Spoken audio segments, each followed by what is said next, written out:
Bismillahirrahmanirrahim. Assalamualaikum warahmatullahi wabarakatuh. Bapak dan Ibu mahasiswa sekalian yang hari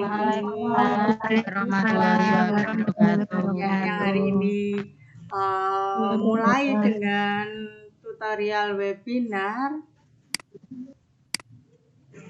yang berbahagia. Bapak dan Ibu, hari ini kita mulai dengan tutorial dalam bentuk baru yang sebetulnya adalah tatap muka di SMP Negeri 1 Demak.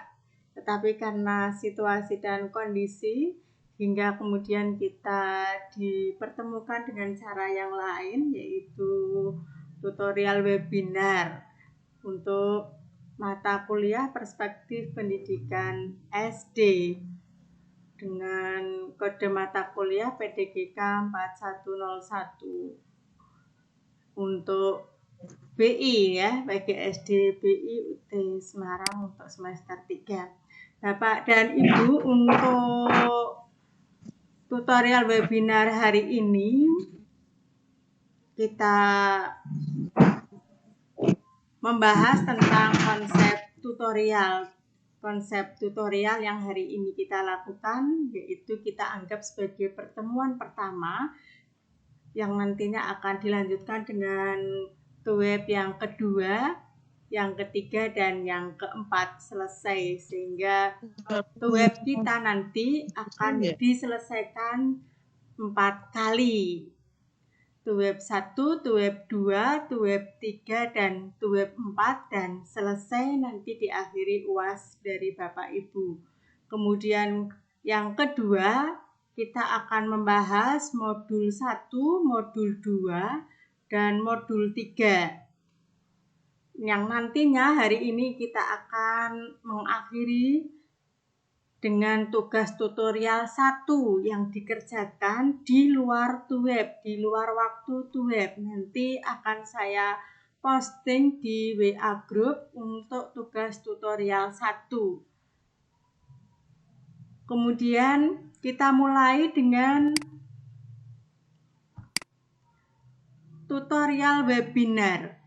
Kita mulai dengan konsep tutorial yang dilakukan secara online, Bapak dan Ibu. Meskipun materinya sudah ada, tetapi tidak salah apabila kita memastikan untuk mengetahui bahwa tutorial kali ini dilakukan secara online. Sekali lagi karena situasi dan kondisi. Persiapan dari tuweb sudah Bapak dan Ibu lakukan dan ini sudah terbukti berhasil, yaitu menginstal laptop, HP, tab, dan atau PC panjenengan dengan aplikasi Teams. Sudah berhasil. Kemudian selanjutnya adalah kelas ini dibuat oleh UT, tidak dibuat oleh tutor. Tutor tidak membuat atau membentuk tuweb, tetapi yang membentuk adalah UT, dan ini sudah terbukti kita sudah bisa memanfaatkan link yang sudah juga dikirimkan dari UT. Bapak dan Ibu, untuk persiapan tuweb mengcopy link sudah sangat berhasil. Kita sudah melakukan link dengan berhasil, namun masih ada 5 mahasiswa yang belum masuk. Mudah-mudahan baru proses dan mudah-mudahan semuanya berhasil, sehingga tidak perlu lagi nanti menggunakan cara lain ketika menyelesaikan tutorial dari Bapak dan Ibu.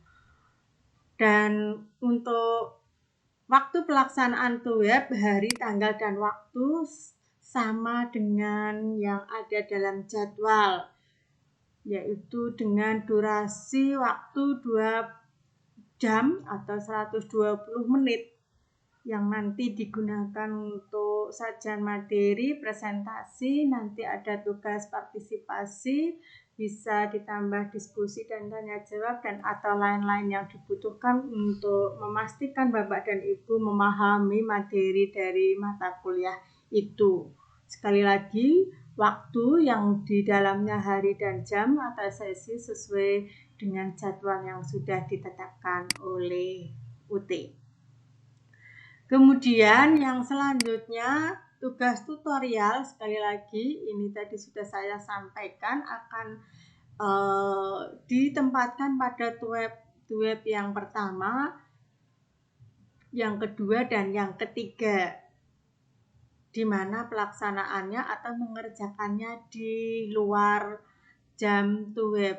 Nanti bisa buka buku dan bisa open book begitu dan atau lain-lain, dan kemudian nanti dikirim ke WA Japri ya, ke WA Japri, tetapi mohon untuk diberi identitas awal ketika mengirim, maka diberi identitas TT1 begitu. Kemudian baru memfoto atau mengunggah hasil pekerjaannya, sehingga saya lebih mudah untuk membuka HP, karena dengan adanya ini HP saya penuh, WA-nya penuh, karena 26 plus 32 mahasiswa itu menambah penuhnya tampilan di HP, dan kalau tidak diberi nama depannya TT1 begitu semester 3 mungkin lebih mudah, kemudian baru di-upload hasil pekerjaan Bapak dan Ibu, itu akan mempermudah saya. Terima kasih sudah mempermudah yang diberi identitas ketika mengumpulkan tugas partisipan. Kemudian pelaksanaan web ini hari ini sudah dipantau oleh Ibu Eni, dimonitoring oleh tim UT, sehingga ketika Bapak dan Ibu nanti ini absennya apakah hadir atau tidak, itu sudah dipantau oleh UT. Ya, ini kurang 5, mudah-mudahan sudah tampak 5-nya teman-teman kita yang belum tampak. Nah, ini jadwalnya yang khusus hari Minggu, kita hari Minggu itu 12 April hari ini. Nanti minggu yang kedua 19 April itu nanti disertai dengan tugas tutorial yang kedua, dan kemudian tanggal 26 April nanti akan ada tugas tutorial yang ketiga, dan 3 Mei itu nanti untuk memastikan bahwa Bapak dan Ibu sudah memahami seluruh isi modul dan siap untuk mengikuti UAS. Mudah-mudahan semuanya sehat dan semuanya bisa mengikuti ujian, dan hasilnya mudah-mudahan seluruhnya memuaskan kita semua, yang pasti untuk Bapak dan Ibu, karena ini adalah semester terakhir, dan mudah-mudahan Bapak dan Ibu menyelesaikan seluruh mata kuliah dan dapat diwisuda nanti minggu tahun depan ya Bapak dan Ibu ya. Amin. Bapak dan Ibu, meskipun ini pertemuan dulu sudah pernah dibahas, tetapi karena ini saya rekam untuk laporan, maka ini anggap sebagai pertemuan pertama. Monggo ini kita mulai dengan ruang lingkup materi yang ada dalam perspektif pendidikan di SD, di mana Bapak dan Ibu akan memahami seluruh landasan hukum, landasan pendidikan di SD. Mengapa harus pendidikan di SD, landasannya apa saja. Kemudian yang kedua, karakteristik pendidikan di SD itu yang seperti apa. Dan yang ketiga adalah bagaimana perkembangan pendidikan SD sejak merdeka sampai sekarang, atau mungkin dimulai dengan zaman penjajahan, karena kita tidak bisa mengingkari bahwa apa yang terjadi atau yang kita alami itu pasti ada kaitannya dengan apa yang terjadi di masa sebelumnya. Kemudian bagaimana karakteristik perkembangan siswa di SD, kemudian bagaimana siswa belajar di SD atau bagaimana siswa SD itu belajar, kemudian Yang selanjutnya adalah bagaimana kita bisa memberikan layanan bagi siswa kita di SD. Kemudian untuk itu maka seperti apa kompetensi guru yang harus dimiliki, pastinya guru SD. Kemudian yang selanjutnya itu pasti ditunjang dengan kurikulum yang seperti apa yang ada di SD yang dimiliki oleh SD masing-masing. Kemudian dalam kurikulum itu mengandung juga bahan belajar SD yang seperti apa yang cocok, dan kemudian bagaimana membelajarkannya di dalam kelas maupun di luar kelas, dan atau sekarang ini proses pembelajarannya lebih di tidak di luar kelas malahan ya, daring. Kemudian apakah sudah bisa jalan atau enggak di SD Bapak dan Ibu, nanti kita bisa saling cerita bagaimana proses pembelajaran di persekolahan kita, di kelas kita di era yang sekarang ini. Kemudian bagaimana kita bisa mengevaluasi program pembelajaran di SD, atau mungkin dimulai dari mana kita bisa mengevaluasi pembelajaran kita hingga kemudian mengevaluasi program pembelajaran secara keseluruhan di sekolah kita. Dan untuk semua itu maka kita juga harus mengetahui tentang sumber daya apa saja yang ada di SD. Bapak dan Ibu, saya akhiri dengan semua ini sudah panjenengan ketahui dan pahami karena Bapak dan Ibu sudah berkecimpung di dalamnya selama kurun waktu yang bermacam-macam. Ada yang 10 tahun Bapak dan Ibu bekerja di SD, ada yang 10 tahun? Ada, Bu. Oh, ada lah. Itu modul 1 sampai 12 ini adalah sesuatu yang tidak asing, dan ini mudah-mudahan hanya memperkuat saja dari apa yang sudah Bapak Ibu kerjakan dalam pekerjaan sehari-hari. Ini karena tuntutan saja ya. Ibu, maaf ya, ini suaranya kurang jelas itu, Bu. Kurang jelas ya, saya coba untuk keras ya. Ini seperti ini bagaimana? Bisa didengar? Saya juga suaranya jenengan putus-putus, Bu. Oh, Bu, putus-putus. Putus-putus, Bu. Oh ya. Mudah-mudahan ini. Iya, Bu, putus-putus. Ya. Bagaimana ini? Sudah? Ya, Bu, dekat saya juga putus-putus suaranya. Oh, ya. Sudah? Ini begini? Bagaimana ini? Sudah? Pak, Bu, bisa didengarkan? Sudah?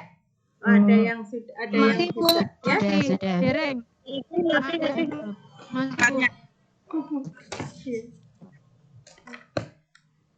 Bapak dan Ibu, sudah?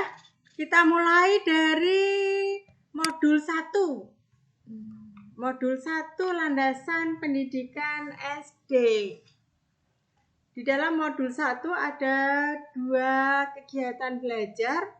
Monggo dipersani sekaligus di sebelah laptop Bapak dan Ibu untuk modulnya supaya bisa jelas melihat penjelasannya, karena yang saya tampilkan adalah pointer-pointernya saja. Bisa didengar nggih? Yang pertama adalah KB kegiatan belajar 1, yaitu landasan filosofis, psikologis, pedagogis, dan landasan sosiologis, antropologis dari pendidikan dasar. Kemudian kegiatan belajar 2 berkaitan dengan landasan historis, ideologis, dan yuridis dari pendidikan dasar. Bapak dan Ibu, kata kuncinya berarti di situ ada landasan, kemudian pendidikan, dan SD. Landasan itu apa? Gitu, landasan dasar tempat. Ya. Tapi bisa juga nggih supaya saya tidak terlalu membosankan untuk didengar, mungkin Bapak atau Ibu bisa menyampaikan apa itu landasan, kata lain dari landasan, monggo. Landasan itu landasan itu pokok dasar, Bu. Dasar tempat berpijak. Kemudian ada lagi pedoman, Ibu. Dalam Landasan itu pedoman. Pedoman. Berarti kalau begitu landasan pendidikan SD adalah pedoman yang dijadikan sebagai tempat untuk berpijak ketika memberikan pendidikan di SD. Mengapa harus pendidikan di SD? Dasarnya apa? Pedomannya apa? Kemudian sumbernya itu apa? Kemudian mengapa kita harus memberikan pendidikan di SD? Itu landasan pendidikan SD. Nah, kemudian landasan itu dikelompokkan menjadi beberapa. Di sini ada landasan filosofis, psikologis, pedagogis atau psikopedagogis, kemudian landasan sosiologis, antropologis atau sosioantropologis, kemudian ada landasan historis, ideologis, dan yang terakhir adalah ada landasan yuridis. Yang seperti apa itu masing-masing landasan? Monggo dimulai dari landasan filosofi. Sering kita mendengar kata filosofi, hakikat. Nah, kalau hakikat, apa yang sebenarnya dibutuhkan hakikat pendidikan, landasan? Mengapa harus ada pendidikan dalam kehidupan manusia? Hakikatnya apa? Sebenarnya apa yang dibutuhkan oleh manusia? Untuk apa pendidikan di SD? Untuk apa Bapak dan Ibu pendidikan dilakukan di SD? Monggo, mungkin bisa menyampaikan. Sebagai awal melangkah untuk ke jenjang berikutnya itu. Sebagai awal untuk dari SD dulu. Ya, untuk langkah ke jenjang berikutnya berarti jenjang yang seterusnya adalah di SMP. Berarti sekolah dasar itu memberi dasar ketika nanti peserta didik untuk bisa melanjutkan ke sekolah yang lebih jenjang yang lebih tinggi yaitu SMP. Kemudian yang lain untuk apa tuh itu pendidikan di SD diberikan? Filosofinya untuk apa dalam kehidupan manusia? Ada pendidikan SD. Monggo, selain untuk memberikan dasar ketika anak harus belajar ke jenjang yang lebih tinggi yaitu SMP dan atau sederajat nggih, karena ada MTS juga. Dan atau ada juga yang tidak bisa mengikuti pendidikan formal SMP dan atau MTS, mungkin juga di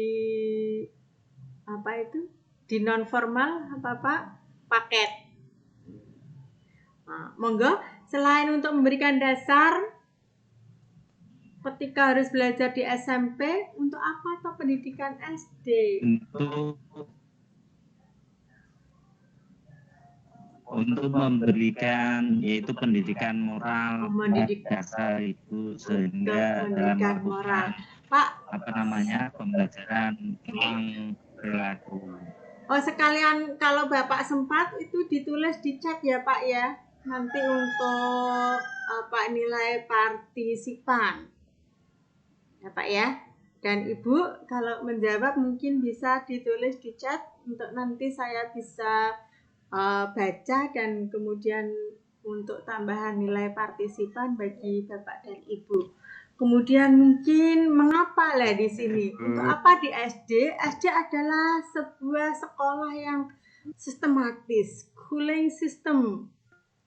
Mengapa harus di sekolah dasar yang itu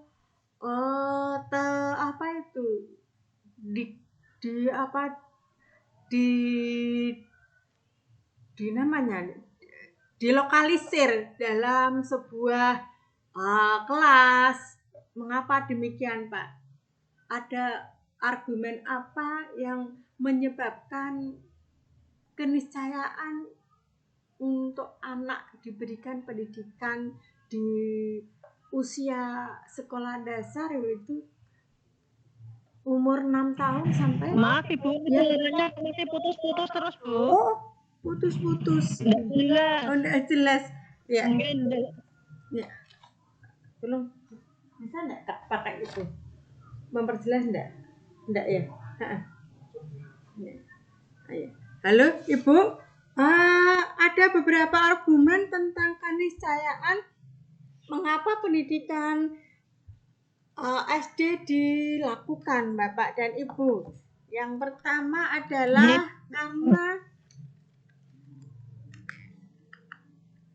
karena perlembagaan proses pendidikan untuk usia dalam sistem pendidikan. Ya, karena Kemudian ini saya coba pakai.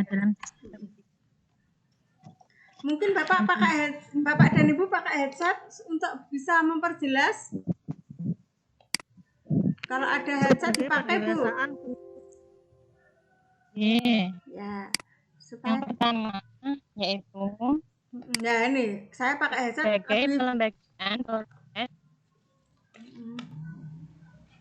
Ya, sebagai pelembagaan proses pendidikan. Nah, ini lebih jelas saya pakai headset. Mungkin Bapak dan Ibu pakai headset kalau ada supaya memperjelas. Tadi saya juga. Ya. Kemudian yang kedua sebagai pendewasaan yang sistematik. Ya, sebagai pendewasaan yang sistematik.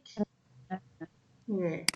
Bapak dan Ibu, bagaimana dengan situasi dan kondisi? Apakah schooling system masih juga strategis? Yang mana anak kita tidak bisa tatap muka secara langsung gitu. Ketika kita membelajarkan kepada anak dengan situasi di mana anak di rumah masing-masing, kemudian jam, bisa enggak dikondisikan jam belajarnya anak mulai dari jam 7.30? Kalau SD masuknya jam berapa, Bu? Pak? Jam 7. Jam 7, J. Jam 7, Bu. Di sekolah Bapak dan Ibu jalan daringnya? Daringnya jalan, Pak? Jam naik kendaraan, Bu. Oh, naik kendaraan. Ya. Jalankah? Bagaimana Bapak dan Ibu? Ada yang jalan kaki, ada yang bawa sepeda, Bu. Oh, enggak. Kok tetap ke sekolah? Tidak belajar di rumah atau tidak dengan daring seperti yang kita lakukan hari ini? Untuk sementara ini daring semua, Bu. Semua libur, Bu. Sampai jalan akhir Mei, Bu. Meskipun tapi kendalanya yaitu kadang ada yang bawa HP, kadang ada yang tidak punya HP, sehingga kita memantau anak-anak juga ada kesulitan gitu. Ya, itu adalah, tapi walau bagaimanapun schooling system pendidikan di SD itu tujuannya adalah memang mengkondisikan anak untuk belajar, baik itu pengetahuan, keterampilan dan atau sikap, masih dianggap sangat strategis untuk membelajarkan anak usia dini, yaitu umur 6 tahun sampai 12 plus SMP ya Pak Nji, sebagai wajib belajar. Kemudian tetap masih bersifat sistemik, maksudnya adalah lebih efektif dan bermakna ketika kita melakukan proses pendewasaan yang kemudian kita kondisikan sedemikian rupa. Kemudian mengapa schooling system ini strategis dan sistematis?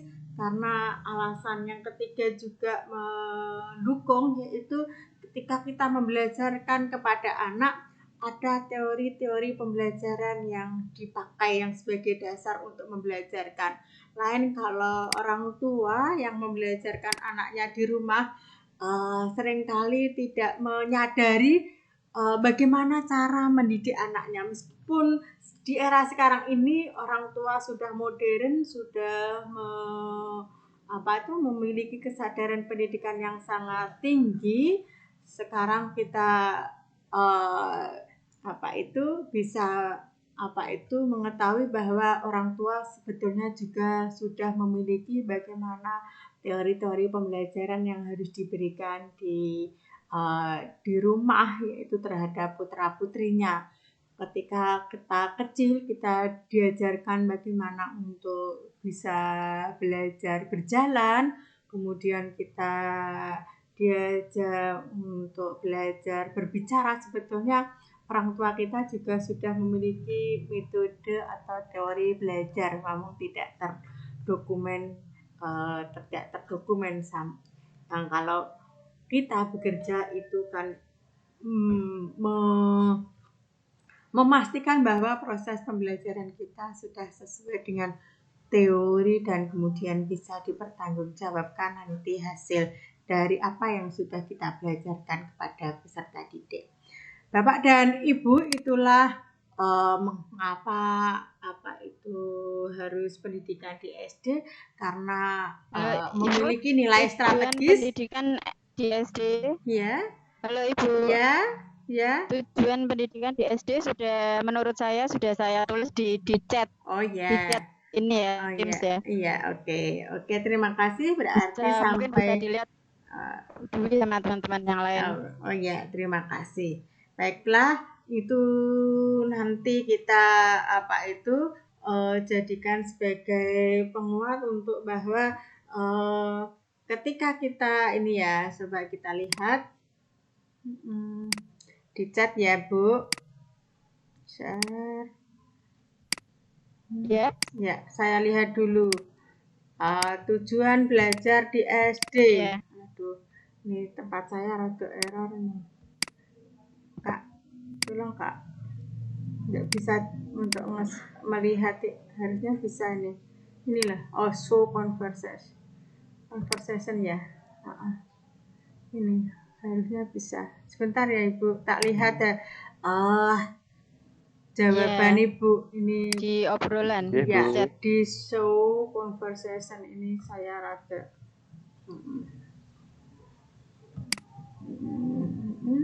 Ya, ini udah. Sebentar Bu. Baru muter-muter. Bapak dan Ibu, ya ini ya dari Bu Ayu. Dari Pak Bu Alif. Tujuan pendidikan di SD adalah untuk menanamkan kemampuan dasar baca, tulis, dan hitung ya. Kemampuan dasar yang harus dimiliki anak adalah yaitu membaca, menulis, dan berhitung. Dan Ibu Ayu menambahkan bahwa karena pendidikan sekolah dasar itu adalah meletakkan dasar kecerdasan, pengetahuan, kepribadian, akhlak mulia. Seperti itu. Itu tidak hanya baca, tulis, dan hitung, tetapi juga meletakkan dasar pengetahuan, juga sikap atau keterampilan, juga keterampilan dasar ini. Terima kasih. Kemudian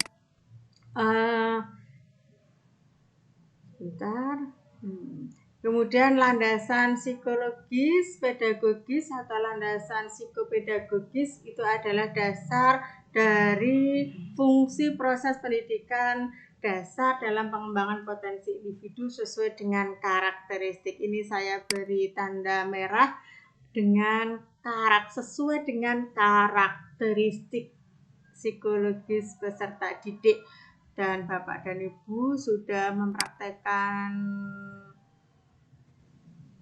pembelajaran yang sesuai dengan karakteristik peserta didik. Ada yang tadi ketahuan sudah mengajar 10 tahun dan atau mungkin lebih, dan atau kemudian mungkin juga punya pengalaman mengajar di lembaga yang lain. Bapak dan Ibu, landasan sosiologis dari kata sosial, antropologis, budaya, maka mengapa harus pendidikan SD? Landasan apa? Karena memang kita membelajarkan hal-hal kepada anak SD itu untuk bisa mengembangkan secara kontekstual sikap tadi yang sudah disampaikan Bu Ayu tadi ya, bahwa membelajarkan sikap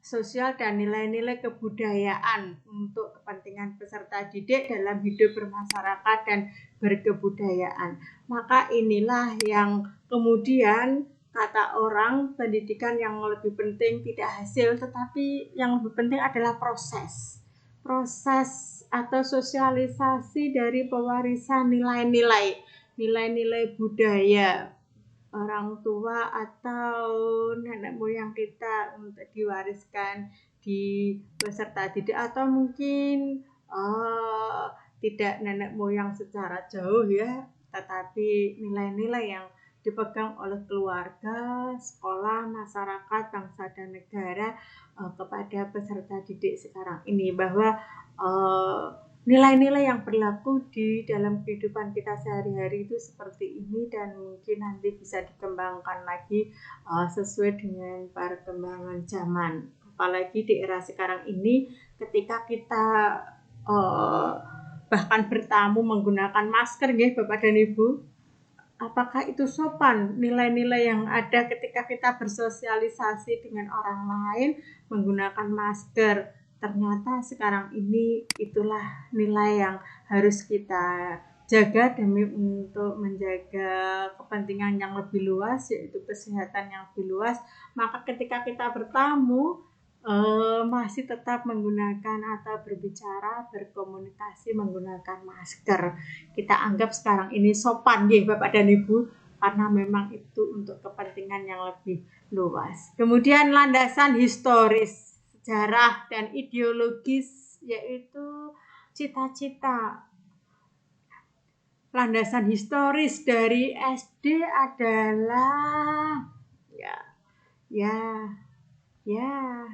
pendidikan yang mungkin dimulai dari zaman Hindia Belanda. Meskipun secara umum tujuan Belanda atau penjajah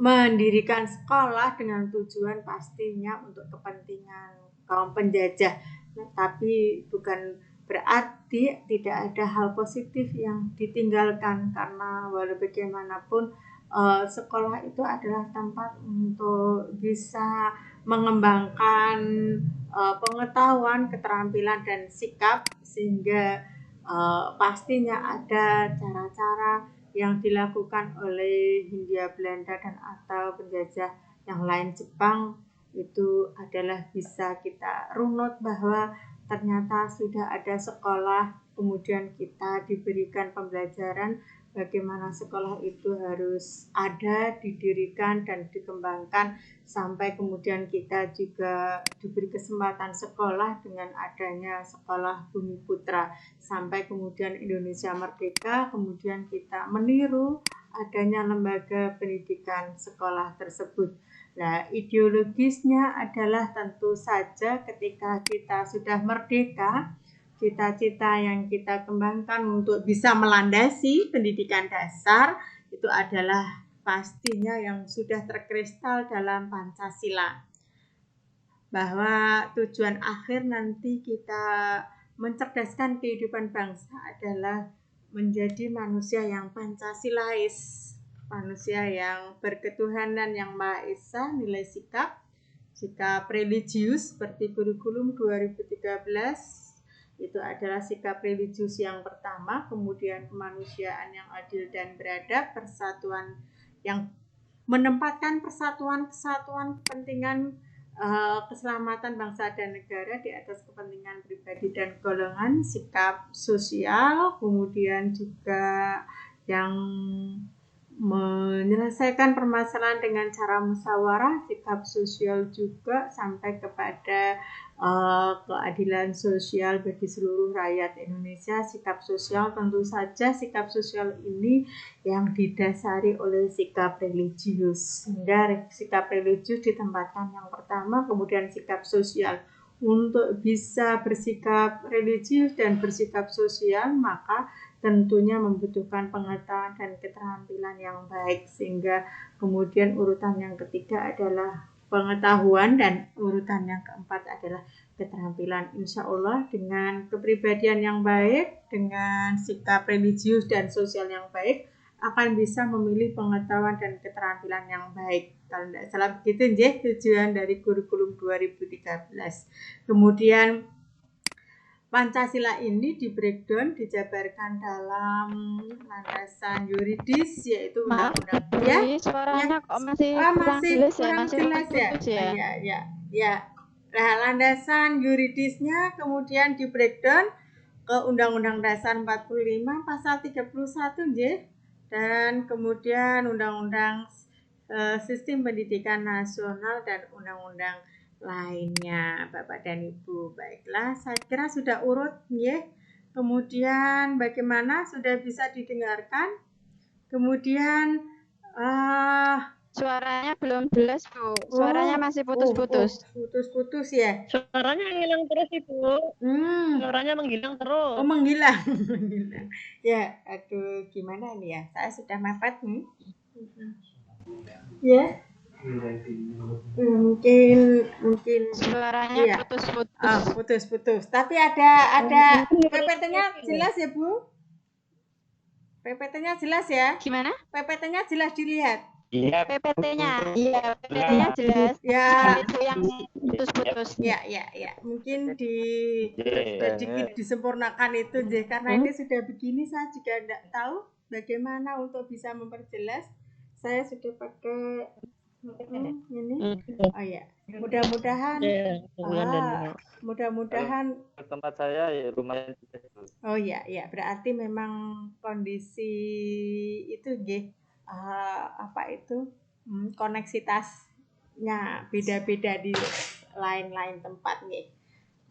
Baiklah Bapak dan Ibu, selandasan demikian itu, maka kemudian jika disimpulkan maka pendidikan SD mengemban dua fungsi, yaitu mengembangkan potensi peserta didik secara psikologis, dan yang kedua adalah memberikan landasan yang kuat untuk pendidikan SMP dan atau seterusnya.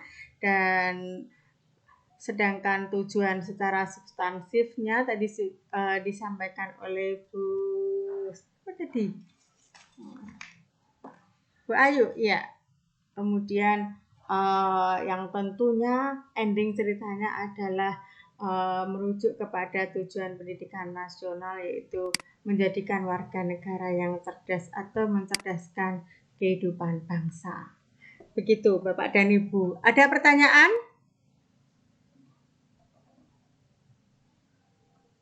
Halo? Bapak dan Ibu? Iya, ada pertanyaan? Iya, Bu. Ya. Mau tanya, Bu. Ya, dan yang lainnya menyiapkan diri untuk menjawab ya, supaya tidak bosen. Monggo. Saya tulis di sini, Pak Sepak. Tanto Bu, ini Kurnia Tanto. Pak Dalam Kurnia. melakukan proses belajar dalam melakukan proses belajar pada sekarang ini, khususnya pada anak SD adalah lewat daring. Karena yang disebabkan pandemi virus corona. Padahal ada beberapa peserta didik yang terkendala karena komunikasi, yaitu alat HP. Ada beberapa peserta didik yang tidak punya seperti itu. Bagaimana cara kita mengevaluasi proses belajar pada peserta didik yang terkendala masalah seperti itu, Bu? Terima kasih. Mungkin ada yang memiliki solusi yang dialami oleh Pak Kurnia, yang pastinya ini adalah kasus umum. Mungkin, monggo. Ada yang mau membantu dengan kasus yang dimiliki oleh Pak Kurnia. Monggo Pak Sinta. Maaf Ibu. Ya, putus-putus. Ya. Ya, halo. Yang tidak putus-putus monggo dibantu. Saya coba jawab nih, Bu. Ya, monggo. Gantian. Ya, monggo. Gantian siapa dulu? Monggo. Kalau menurut saya, Sinten Bu? Sinten Bu panjenengan? Bu Sumini. Oh, nggih, monggo. Apa solusi yang mungkin bisa disampaikan kepada Pak Kurnia dan teman-teman yang lain yang mungkin memiliki masalah yang sama? Ayo Bu, bisa mulai. Saya coba jawab nih Bu. Kalau menurut saya, memang tidak semua siswa itu memiliki HP. Terkadang ada juga wali murid yang tidak mau mengikuti atau ikut gabung di grup. Nah, untuk itu saya biasanya saling minta tolong ke wali murid yang sudah gabung di grup, kan itu banyak yang tetanggaan atau yang rumahnya dekat, dan itu bisa ditularkan informasinya seperti itu. Oke, berarti kita mengusahakan sedemikian rupa daring tetap berjalan, kemudian sambil kita karena itu merupakan dasar untuk kita mengevaluasi ya Pak Kurnia. Kemudian ini juga saya selain terkendala yang tidak semua orang punya HP pun sama seperti yang kita lakukan sekarang. Ada koneksi yang tidak bisa berjalan dengan baik sehingga ini putus-putus begitu. Saya juga tadi sempat putus di jalan yang tadi jam 8.10 menit. Sempat kemudian saya tutup kemudian buka lagi. Mungkin bisa dicoba Bu Sri Hidayati. Mungkin itu Bu Ayu yang tiba-tiba keluar sendiri, mungkin ditutup kemudian dibuka lagi enggak apa-apa. Dicoba. Tadi saya jam 8.10 sempat agak panik itu karena berhenti tidak bisa jalan ketika Bapak dan Ibu mengatakan sudah 15 yang masuk Bu, ternyata di tempat saya masih 13 terus. Itu karena berhenti sendiri. Nah, itu mungkin nanti kita bisa bisa mempermudah anak lah. Tidak harus seideal yang mungkin Bapak Ibu sudah patok SOP-nya untuk anak. Kemudian yang punya HP saja seperti itu, apalagi yang tidak punya. Kemudian kami di sekolah ada bantuan untuk anak-anak yang tidak bisa memberi kuota. Ya, itu salah satu alternatif. Mungkin kemudian kemarin contoh mungkin tidak bisa daring secara online, tapi mungkin sami yaitu dengan cara WA group. WA difoto saja Bu. Tadi kemarin ada yang saya minta kan, kalau tidak salah di scan kemudian diupload, tetapi mungkin karena ada kesulitan difoto saja begitu. Kalau difoto memang kendalanya ada yang belum, ada yang enggak, tapi tidak apa-apa juga dah Bapak dan Ibu. Kemudian untuk bisa mengevaluasi, maka saya tidak harus seideal bisa kelihatan tulisannya. Kemudian difoto karena ada berbagai macam jenis HP dan jenis foto menjadikan berbeda. Mungkin begitu Pak Kurnia, fleksibel, tetap mengusahakan pembelajaran. Bu, terima kasih. Oh iya, satu lagi. Kalau SD mungkin lebih sedikit satu kelas, Pak. Kalau saya itu kemarin satu tingkat itu 36 kali 9. Silahkan mengirimkan lewat email. Saya jadi pusing sendiri, Pak. Nah, berarti kan 200 lebih anak mengirimkan email, buka satu-satu. Belum, ya itu kendala tersendiri buat gurunya ini yang ketika mau mengevaluasi dari kiriman hasil pekerjaan peserta didik ternyata menjadikan kita iya begitu. Terima kasih dan tes ini ya, tes yang terkendala diusahakan ya, ini tadi saya menjawab begitu, diusahakan saja. Oh ya, ini yang saya cross check dulu ya Pak sebelum melanjutkan modul selanjutnya. Saya belum cross check yang ini, yang 5 mahasiswa belum masuk tadi. Untuk saya checklist bahwa ini sudah 32, berarti sudah semua masuk ya Pak ya Bu.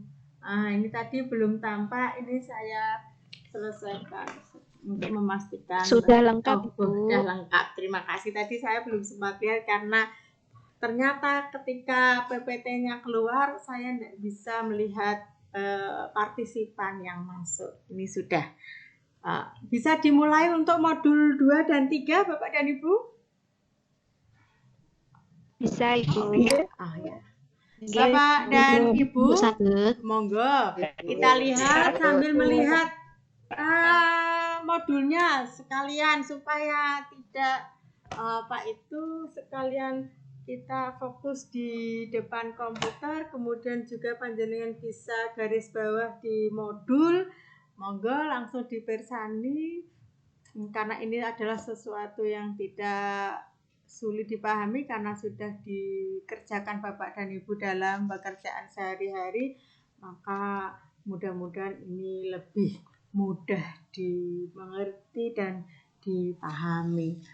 Bapak dan Ibu, untuk modul 2 adalah karakteristik pendidikan di SD. Ada kata karakteristik. Karakteristik itu apa Bapak dan Ibu? Karakteristik. Ciri-ciri pendidikan yang ada di SD. Mengapa adakah judul ciri-ciri pendidikan di SD harus panjenengan pahami dalam mata kuliah ini? Karena memang karakteristik pendidikan di SD nanti berbeda di SMP, nanti berbeda di SMA, dan atau berbeda lagi bahkan di perguruan tinggi. Maka memang ciri-ciri pendidikan di SD harus dipahami sedemikian rupa kaitannya dengan tugas Bapak dan Ibu ketika menghadapi dan membelajarkan pembelajaran di SD begitu. Dimulai dari fungsi pendidikan SD. Fungsinya apa nanti itu akan kita bisa ketahui karakteristiknya seperti apa atau karakteristiknya seperti apa hingga kemudian SD berfungsi untuk apa, bertujuan untuk apa, kemudian secara khusus ciri-cirinya apa. Kemudian di situ nanti akan bisa membedakan dengan pendidikan yang lainnya.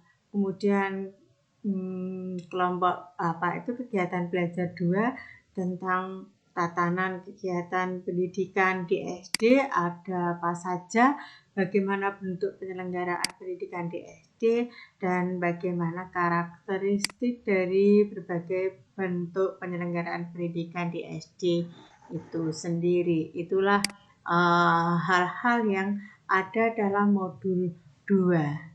Mungkin kita bisa mulai dengan modul 2 khusus KB 1, yaitu mengkaji tentang fungsi SD. Itu tadi sudah dibahas di awal secara umum, yaitu sudah disampaikan oleh beberapa teman kita, yaitu bahwa fungsi SD menanamkan kemampuan dasar usia SD tentunya, yaitu khususnya membaca, menulis, dan berhitung itu. Sehingga itulah yang memang harus diberikan untuk bisa melanjutkan pendidikan ke jenjang yang lebih tinggi, yaitu menanamkan kemampuan dasar. Tadi sudah juga dibahas, yaitu sudah dijawab oleh teman-teman kita, yaitu memberikan kemampuan dasar pengetahuan, keterampilan, dan sikap, serta untuk tadi Pak Kurnia menyampaikan mempersiapkan peserta didik untuk masuk ke jenjang selanjutnya, yaitu SMP dan atau yang sederajat. Kemudian karakteristik pendidikan di SD atau ciri-ciri pendidikan di SD itu kita bisa kelompokkan ke berbagai komponen. Yang pertama adalah komponen siswa, ciri-ciri siswa SD, kemudian ciri-ciri guru SD, kemudian ciri-ciri kurikulum di SD, kemudian bagaimana ciri-ciri pembelajaran di SD, dan bagaimana apa saja sarana dan prasarana yang ada di SD. Monggo Bapak dan Ibu, mungkin di sini Bapak dan Ibu memiliki pengalaman tersendiri kaitannya dengan ciri-ciri siswa di SD. Adakah yang tidak sesuai gitu? Siswa di SD itu yang seperti apa? Kemudian mungkin ada yang itu kayak anak SMA gitu, atau kayak perguruan tinggi. Tingkat kedewasaannya mungkin berbeda dengan peserta lain, atau kemudian gurunya mengajarnya seperti perguruan tinggi anak SD. Anak SD milenial kan mungkin sama memiliki karakteristik yang mandiri penuh. Mungkin di dalam keluarganya dia diberikan pendidikan khusus yang atau situasi yang memaksa dia memiliki kemandirian yang khusus, sehingga kemudian gurunya memberikan pembelajaran yang khusus pula kepada dia, mungkin kemudian kurikulum dan atau pembelajaran serta sarana dan prasarana yang ada di sekolah Bapak dan Ibu. Monggo mungkin satu dari pengalaman panjenengan, dipersilahkan. Monggo. Ya, Bu. Ya, Bu, saya mencoba, Bu. Sinten Pak? Iya, Pak Khairil. Pak Khairil Anam, ya, Pak Khairil. Monggo Pak Mas. Mungkin kebanyakan saya mengajarnya di kelas tinggi, Bu, ya. Kelas tinggi 4, 5, 6 ya Pak.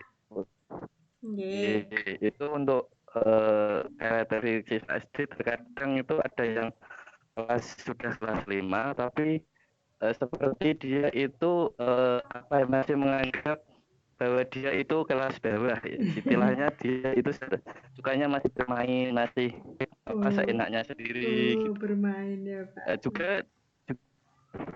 Juga ada yang pola pikirnya itu seperti orang dewasa. Ketika kita misalkan mengajarkan tentang itu dia berpikirnya sudah terlalu dewasa gitu. Itu juga kerap terjadi, Bu, gitu. Berarti ada itu mungkin yang seakan-akan kok beda. Pasti tentunya kita dengan hal itu menyikapinya itu harus dikasih pengertian seperti itu. Iya. Terima kasih. Berarti di kelas Bapak ada berbagai kelompok karakter yang berbeda, meskipun sama-sama kelas 5, itu ada yang masih suka bermain-main seperti anak TK gitu ya Pak ya, atau seperti anak kelas 1 begitu. Kemudian ada yang bahkan sebaliknya sangat dewasa menanggapi setiap permasalahan yang Bapak lontarkan begitu ya, dan yang mungkin Bapak bisa simpulkan seolah-olah itu sudah pemikiran orang tua gitu ya Pak. Kemudian ada juga yang biasa saja, itulah karena ketika apalagi di SD negeri itu kan harus menerima seluruh peserta didik berdasarkan umur saja ya Pak ya. Berdasarkan umur ya Pak, tidak berdasarkan kemampuan ya Pak. Tidak, maksudnya tidak berdasarkan pengetahuan, keterampilan yang seperti apa secara khusus. Maka berarti di SD akan ditemui berbagai karakteristik yang mungkin sangat berlawanan, heterogen. Kecuali kalau di sekolah swasta itu ya Pak ya, bisa memilih peserta didik yang diterima itu sesuai dengan karakteristik yang hampir sama, karena di situ ada tes khusus untuk diterima atau tidak diterima, sehingga mungkin nanti keheterogenitasnya menjadi berkurang atau minimal ya Pak ya. Nah, kalau Bapak mengajar di SD negeri, Pak Khairul? Ini di SD swasta. Di SD swasta Bu, tapi swasta, untuk pemilihan tentang padahal di awal sudah dites ya Pak ya? Sudah di awal? Bu? Kalau swastanya Pak, SD mana Pak? SD Azhara Bu. Azhara Demak itu ya Pak ya? Kadang ada yang satu menonjol itu seperti anak-anak, kadang ada yang satu menonjol itu seperti orang tua. Jadi istilahnya itu yang menonjol seperti anak-anak, menonjol seperti orang dewasa itu hanya beberapa, tapi ada ya. Dan itu kadang sudah mempengaruhi temannya yang lain gitu. Oh iya, ya. Terima kasih Pak. Berarti nanti kurikulumnya sudah dibuat sedemikian rupa berbeda untuk memberikan pelayanan kepada peserta didik yang berbeda Pak. Ini kaitannya dengan kurikulum. Kemudian proses pembelajarannya pasti juga nanti berbeda nggih panjenengan ketika memberikan pelayanan individu antara anak yang kelihatan sangat dewasa dan kemudian yang bahkan sebaliknya, begitu nggih. Tentunya mempengaruhi bagaimana proses pembelajaran itu berlangsung. Meskipun pembelajaran secara klasikal, tetapi mungkin Bapak juga memberikan pelayanan secara individu nggih, yang mana guru SD itu tidak hanya sebagai guru tetapi juga sebagai guru BK nggih Pak nggih. Membimbing, berarti itulah ketika kita melihat anak yang berbeda secara sedikit signifikan, maka kemudian Bapak pastinya memberikan pelayanan yang berbeda pula dengan yang lain. Kemudian sarana dan prasarana yang dibutuhkan, misalnya berarti ini berkaitan dengan buku pengayaan mestinya berbeda, dan ini sekali lagi akan mempengaruhi kurikulum di sekolah Bapak yang berbeda mungkin dengan sekolah SD negeri tentunya, karena di sini di dalam kurikulum pasti harus mencantumkan bagaimana bisa memperlakukan atau membelajarkan antara peserta didik yang normal biasa atau memiliki kelebihan tersendiri, baik kelebihan dalam sikap, kelebihan dalam pengetahuan, dan kelebihan dalam keterampilan. Bagaimana Pak? Bisa diterima suara saya? Bapak dan Ibu? Oke, terima kasih. Cukup nggih Pak? Kemudian terima kasih, nanti akan kami rekam mahasiswa yang memberikan respon sebagai bentuk nilai partisipasi. Walaupun bukan berarti yang lain tidak berpartisipasi, Bapak dan Ibu ketika sudah mengikuti daring, ini adalah sebagai bentuk partisipasi yang positif, meluangkan waktu 2 jam penuh harus berada di depan komputer, atau mungkin Bapak dan Ibu bisa jalan-jalan. Kalau suara speakernya dikeraskan, nggih, enggak apa-apa. Bapak dan Ibu, kemudian tatanan organisasi dan bentuk penyelenggaraan pendidikan di SD. Di situ ada tatanan penyelenggaraan pendidikan SD, tentunya ya bentuk penyelenggaraan pendidikan SD bentuk penyelenggaraan pendidikan SD seperti apa itu bentuk penyelenggaraan pendidikan di SD.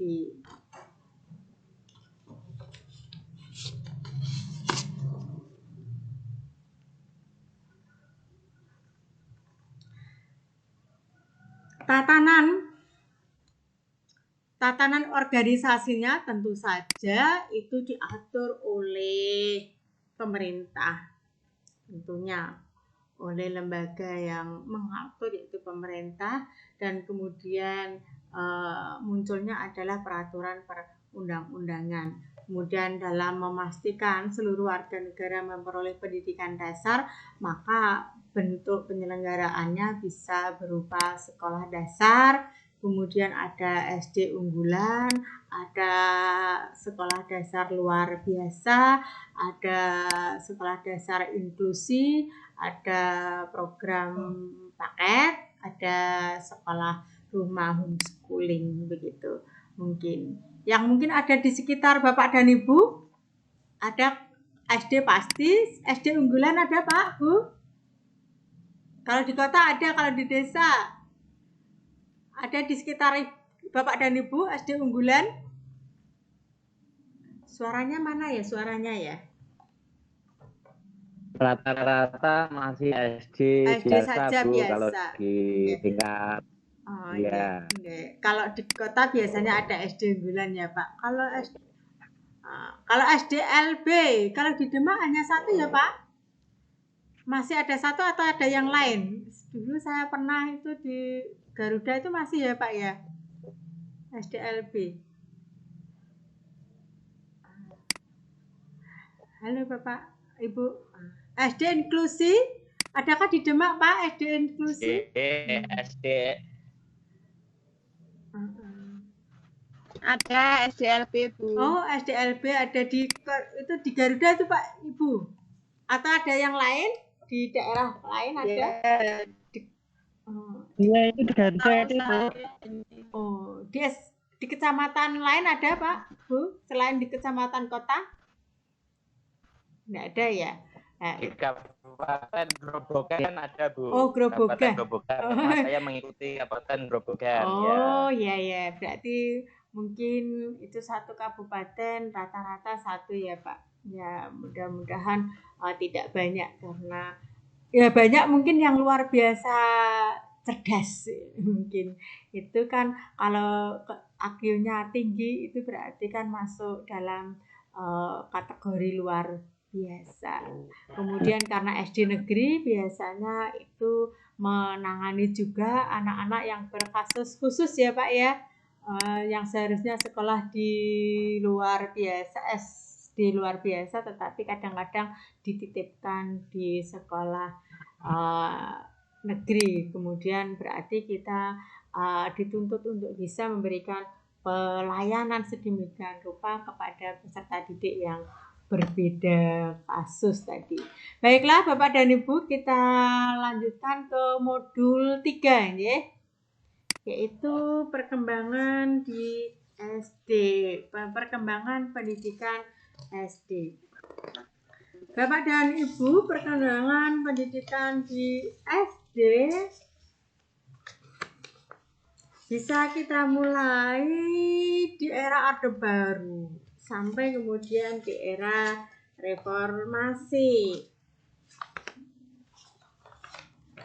Landasan historis pendidikan mengkaji tentang pertumbuhan dan perkembangan pendidikan sekolah dasar sejak sebelum Indonesia merdeka sampai sekarang. Tadi ketika membahas tentang landasan historis dari pendidikan sekolah dasar, itu adalah kita pastinya untuk melihat perkembangan pendidikan SD di era Orde Baru, pastinya kita juga mempertimbangkan perkembangan pendidikan sebelumnya, yaitu di masa penjajahan, kemudian masa setelah Indonesia merdeka, sampai kemudian di era sekarang ini.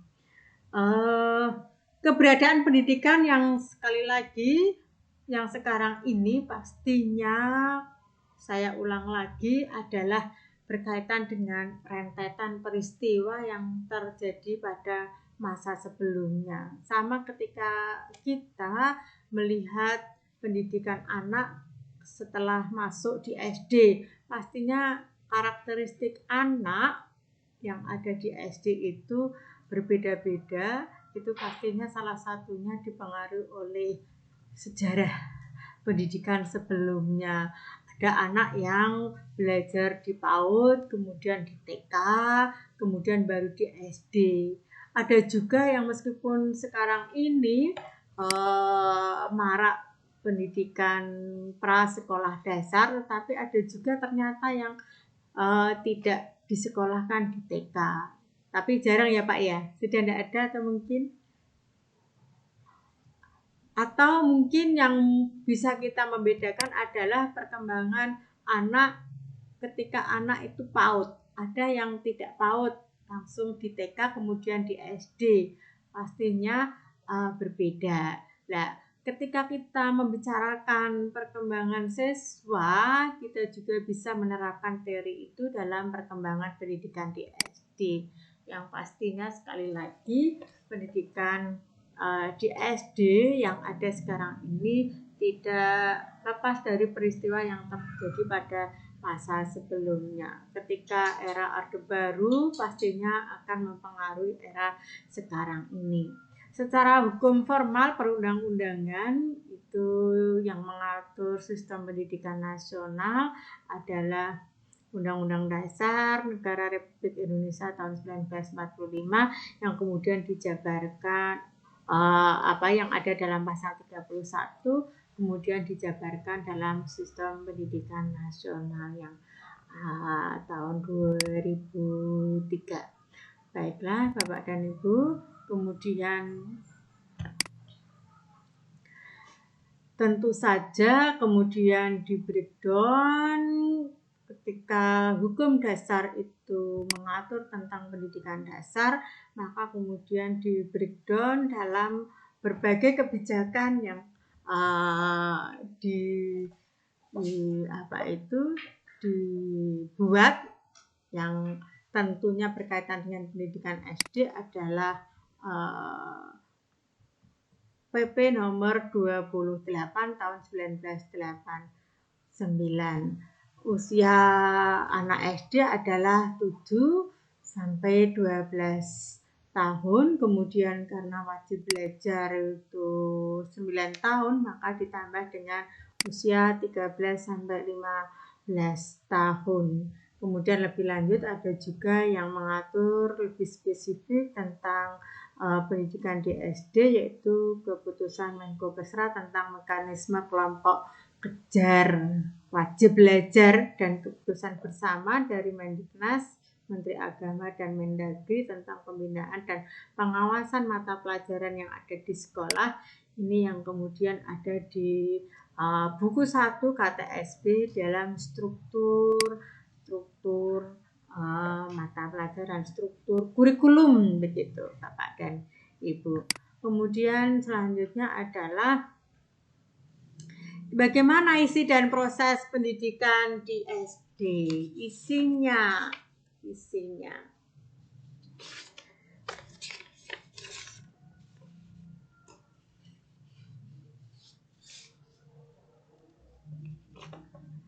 Apa saja yang termasuk dalam isi dan proses pendidikan di SD, maka Bapak dan Ibu bisa melihat kurikulum.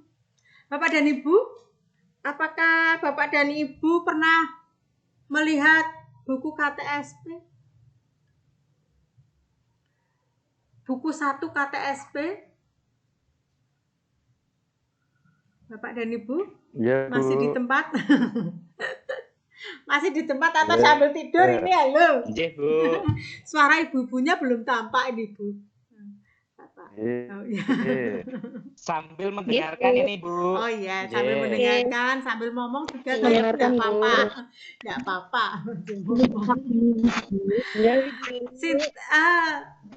Mungkin ada yang tidak pernah melihat dokumen KTSP untuk melihat isi dan proses pendidikan dasar, pendidikan sekolah dasar pasti pedoman yang dimiliki adalah KTSP.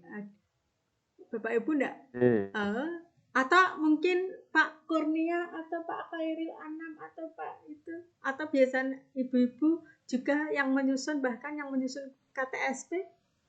Bagaimana pengalaman menyusun KTSP? Yaitu kepala sekolah bersama stakeholder, yaitu guru sama komite, kemudian dari PTD juga, Bu. Kepset, guru dan atau komponen lain. Nah, guru tugasnya apa Pak ketika menyusun KTSP? Itu Bu. Dalam kalau biasanya KTSP itu masing-masing SD biasanya kita itu dapatnya dari yaitu tadi kepala sekolah sama itu 3S Bu. Oh, tiga itu ya apa kumpulan dari kepala sekolah itu K3S ini namanya ya, K3S. Ya K3S.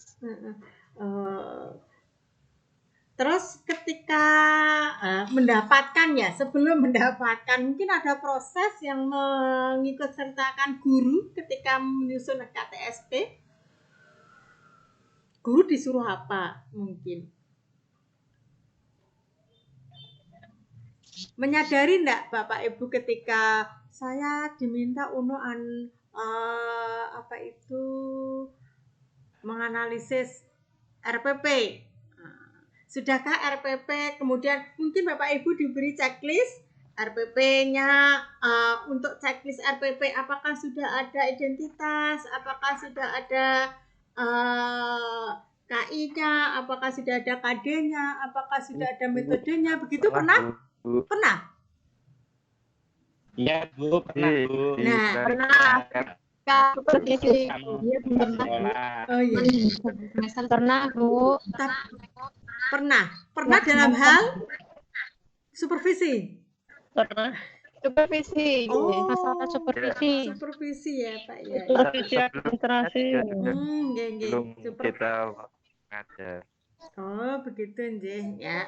Itu mungkin salah satu untuk bisa merevisi buku 2 yang isinya adalah RPP, silabus dan RPP. Tetapi sebenarnya ketika kita akan merevisi buku KTSP yang harus dilakukan sebelum tahun ajaran baru, itu adalah harus ada IHT khusus untuk penyempurnaan kurikulum atau KTSP. Tetapi memang menjadi sesuatu yang sedikit rahasia umum, mungkin tidak seluruh sekolah menyelenggarakan IHT yang judulnya adalah penyempurnaan KTSP, di mana di situ memang mengikutsertakan seluruh komponen termasuk guru. Nah, ya meskipun nanti yang menyusun adalah kepala sekolah.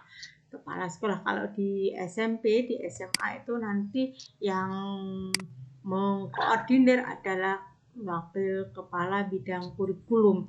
Tapi kalau di SD karena kepala sekolah nyambi sebagai administrator dan juga sebagai memegang seluruhnya, maka memang yang menyusun secara keseluruhan adalah kepala sekolah. Tetapi mungkin ketika KTSP jadi, itu kemudian dilanjutkan dengan sosialisasi KTSP yang ada di sekolah. Tidak apa-apa Bapak dan Ibu. Begitu nggih. Berarti yang pasti melalui berbagai langkah Bapak dan Ibu itu adalah sudah dimintai data dalam rangka untuk penyusunan dan atau untuk revisi KTSP yang ada di sekolah, ya minimal buku 1, kemudian yang lain biasanya dijadikan 1. Saya pernah mengajar di SD itu dijadikan 1, buku 1 dan buku 2, jadi tebal banget gitu. Kemudian untuk mengurangi ketebalan biasanya buku 1 itu disendirikan, kemudian buku 2 dan buku 3 disendirikan. Buku KTSP ada 1, 2, dan 3 disendirikan begitu. Baiklah Bapak dan Ibu, itulah isi dan proses pendidikan di SD. Maka bisa dilihat secara khusus di KTSP sekolah Bapak dan Ibu masing-masing, begitu. Kemudian selanjutnya adalah bagaimana perkembangan pendidikan SD di era reformasi secara khusus, maka Bapak dan Ibu bisa bersani. Maka yang ini merupakan kelanjutan dari pendidikan era Orde Baru, yang mana ketika era reformasi ini ada tetap menggunakan pasal 31 Undang-Undang Dasar Negara Republik Indonesia tahun 1945. Bapak dan Ibu, untuk sebutannya ini Undang-Undang Dasar, maka di sini beda dengan sebelum reformasi. Pasal ini berbunyi pasal 31, kemudian Undang-Undang Dasarnya Undang-Undang Dasar tahun 45, begitu. Ini tidak. Kemudian Undang-Undang Nomor 2 tahun 1989 yang sudah disempurnakan Nomor 20 tahun 2003. Kemudian diatur juga standar nasional pendidikan sebagai bentuk pedoman kita dalam menyusun KTSP. Bapak dan Ibu, masih satu, bagaimana kebijakan strategis terkait tentang pendidikan di SD dalam konteks pendidikan nasional. Pastinya setiap pemerintahan memiliki kebijakan masing-masing yang tentu saja dalam kaitannya dengan pendidikan sekolah dasar kita selalu akan mengacu kepada standar nasional pendidikan, kemudian juga mengacu pada visi dan misi pendidikan nasional, kemudian esensi dari sistem pendidikan nasional, kemudian juga akan melihat tentang hak dan kewajiban warga negara, orang tua, masyarakat, dan pemerintah, kemudian juga bagaimana kelembagaan itu diadakan, dan kemudian yang terakhir adalah berkaitan dengan isi dan proses pendidikan yang itu ada di dalam KTSP masing-masing dari sekolah Bapak dan Ibu. Sampai di sini ada pertanyaan Bapak dan Ibu? Bapak dan Ibu ada pertanyaan?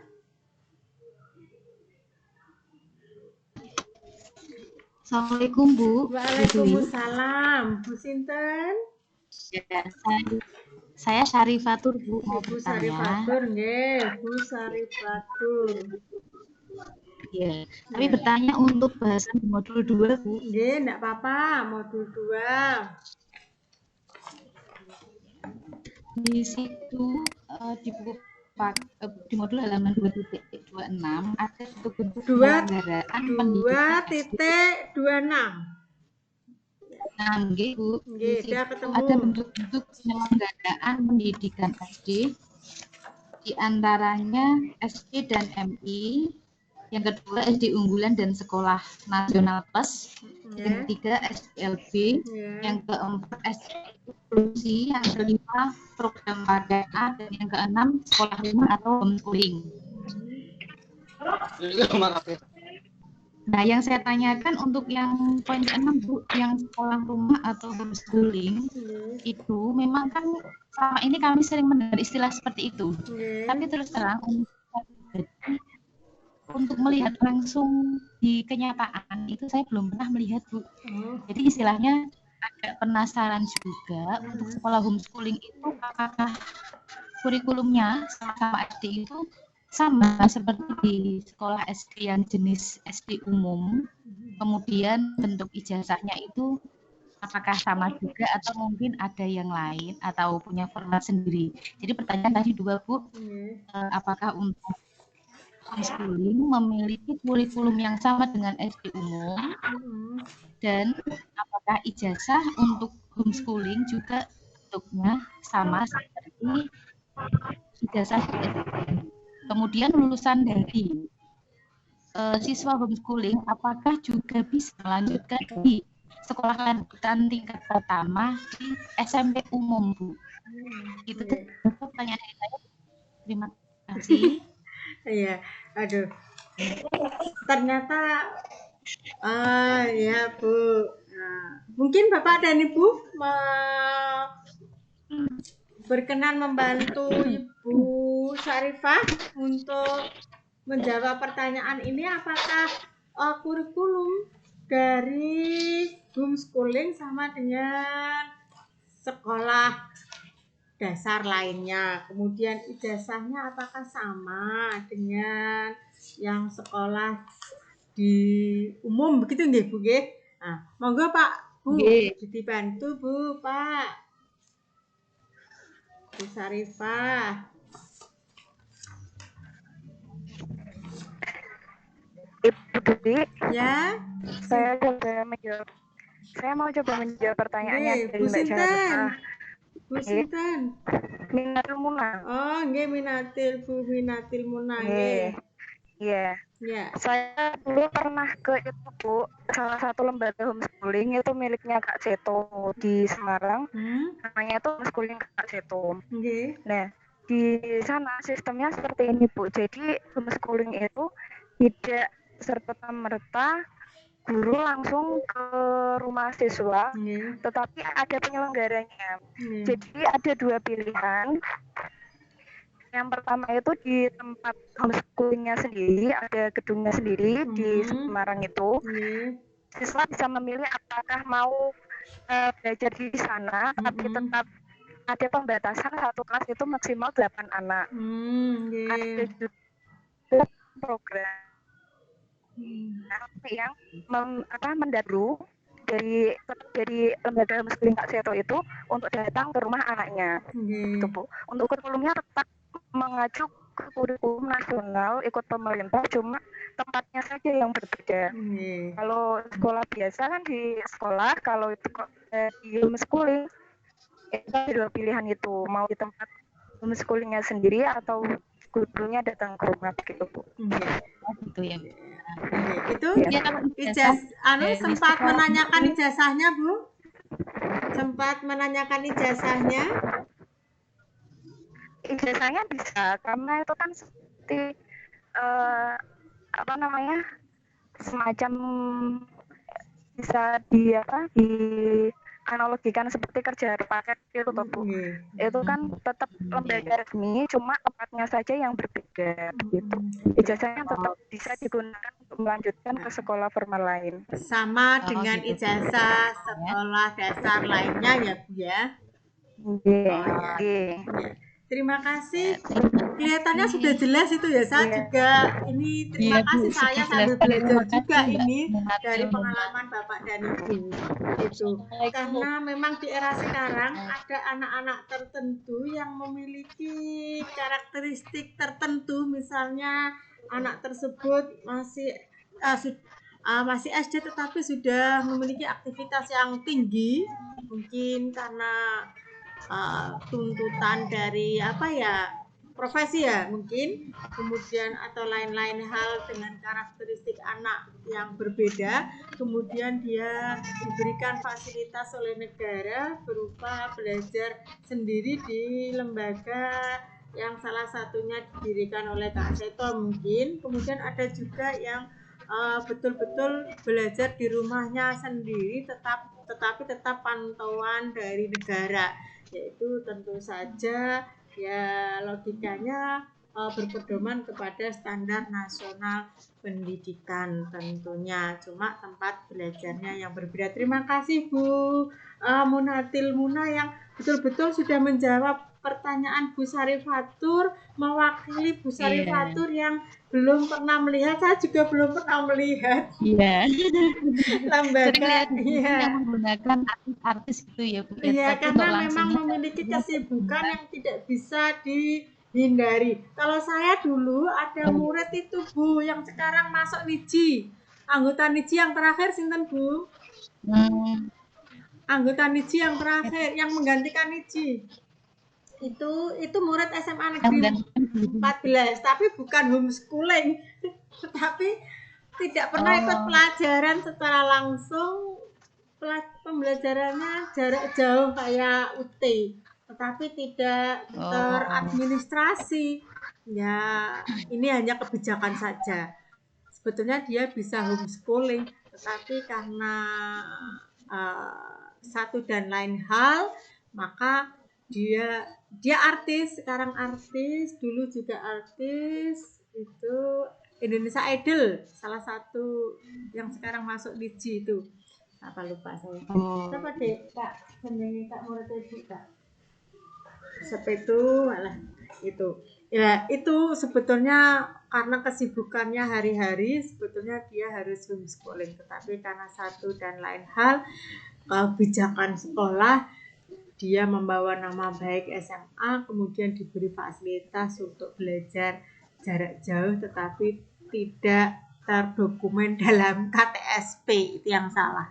Ketika itu saya yang bakal kurikulum, tapi saya tidak merasa menyusun KTSP untuk memberikan fasilitas kepada peserta didik yang karena rutinitas pekerjaannya tidak bisa ditinggalkan untuk sekolah di sekolah, maka dia diberikan fasilitas tersendiri untuk belajar jarak jauh melalui ketika itu diberi tugas melalui WA, kemudian dikirim melalui email, atau tugasnya melalui email dikembalikan lagi melalui email dan seterusnya. Belum musim WA ketika itu kelihatannya email gitu. Kemudian saya berikan dia nomor telepon dari seluruh Bapak Ibu guru yang mengajar dia. Kemudian dia bisa berkomunikasi secara pribadi dengan masing-masing guru mata pelajaran. Nah, itu sebetulnya karakteristiknya sudah bisa masuk ke homeschooling begitu.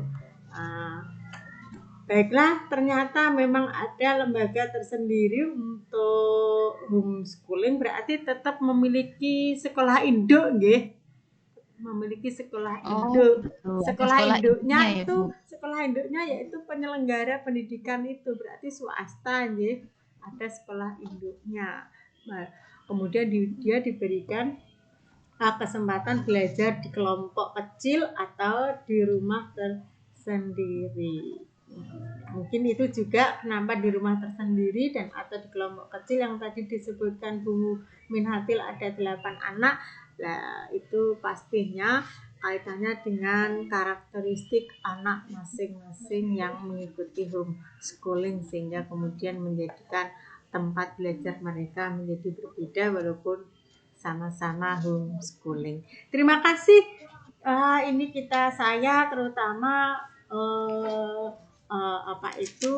memiliki pengetahuan yang yang sebelumnya belum saya terima, yaitu tentang homeschooling. Terima kasih Bu Minatil dan juga Bu Sarifatur sudah bertanya, itu menjadikan kita semua menjadi tahu, apalagi di era sekarang mungkin nanti akan menjadi lebih banyak, atau di era sekarang corona ini, di COVID-19 ini mungkin homeschooling nanti bisa dilakukan terutama bagi orang-orang yang harus isolasi diri, isolasi mandiri dengan memiliki ekonomi yang cukup gitu ya, isolasi diri ya, karena sekarang juga tidak hanya sekolah, yang hotel dan seterusnya bisa untuk isolasi diri. Salah satunya ini jenis pendidikan. Baiklah, begitu. Ada lagi, Bu? Masih 10 menit. Bu, tadi terima kasih atas penjelasannya, Bu. Sama-sama gitu. Mungkin Bapak Ibu masih ada 10 menit untuk mengakhiri web hari ini, tutorial webinar hari ini. Bagaimana Bu kesan pesannya Bu? Satu, pasti sudah teridentifikasi, sudah terdeteksi bahwa kendala yang hari ini kita lakukan yaitu ada yang putus suaranya. Ye. Kemudian yang lain Bu, kendalanya mungkin nanti putus-putus. Ini kendala hari ini putus-putus, ada yang putus-putus koneksitasnya sehingga suaranya tidak runtut. Apalagi Bu, Pak?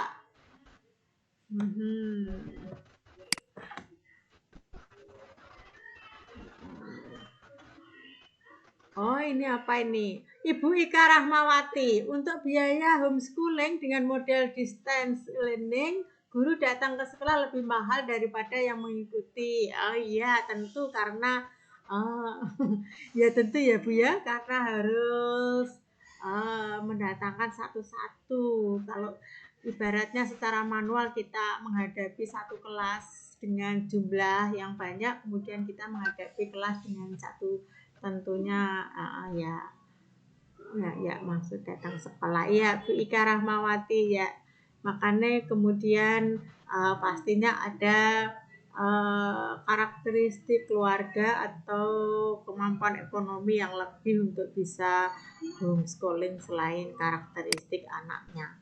Berarti harus juga ada karakteristik keluarganya untuk bisa mencukupi kebutuhan homeschooling ya Bu Ika.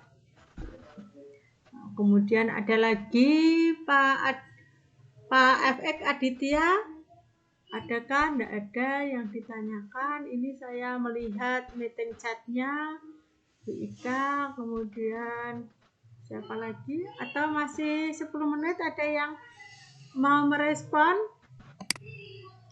Selain putus-putus kendalanya Bu, Pak? Maaf mau tanya. Ya. Untuk pertemuan selanjutnya di awal kan Ibu kalau kalian yang presentasi, nah itu presentasinya berarti menampilkan PPT gitu ya Bu ya? Nggak apa-apa, kan kemarin tugas individunya apa Bu?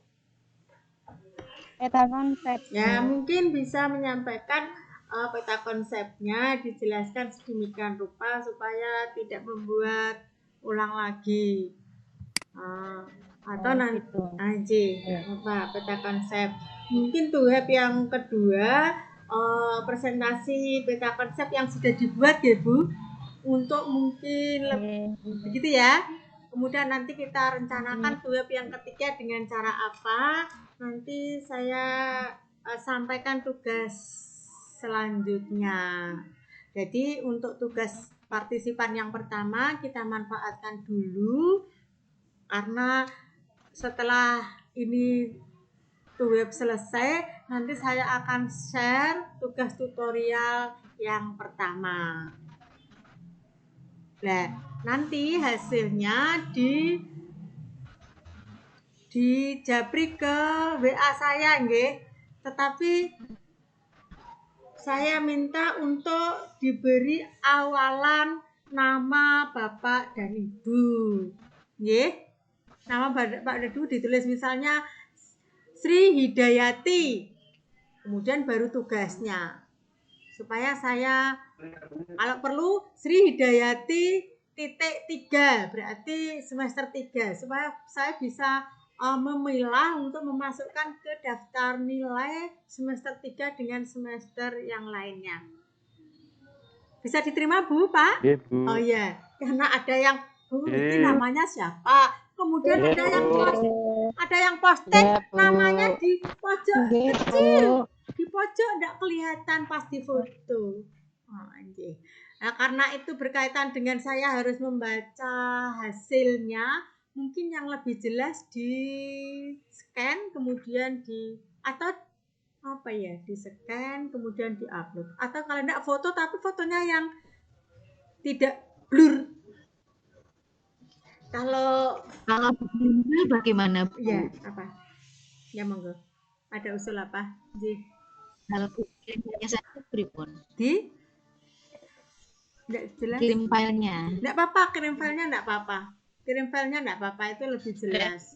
Tapi diberi identitas nama di atas nggih ketika mengirim file nggih.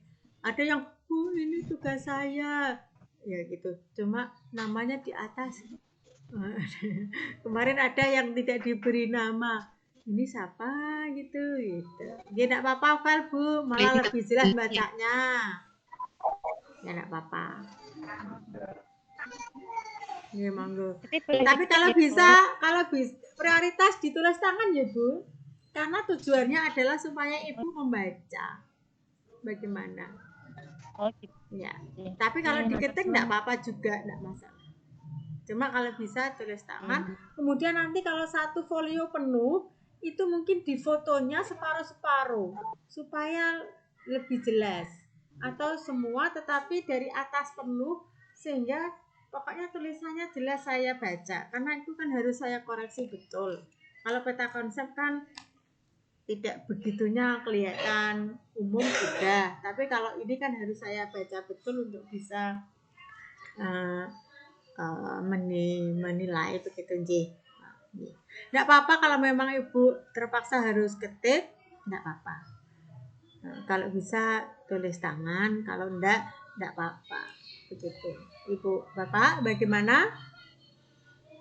Iya, Ibu. Oke, kemudian yang lain monggo.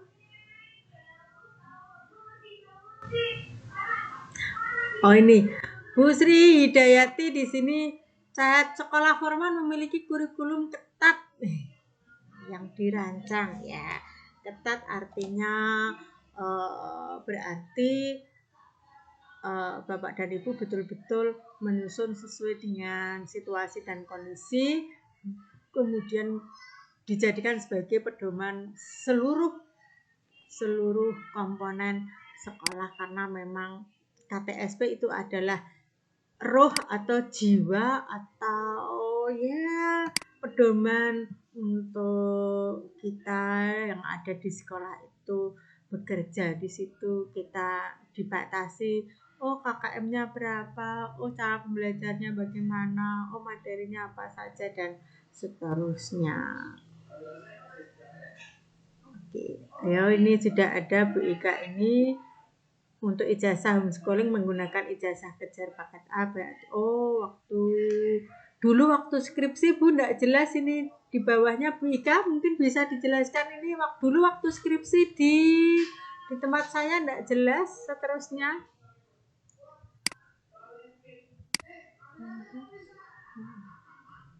Halo Bu Ika, masihkah di situ? Oh ini sudah kelihatan Bu. Oh ya ternyata harus diketik.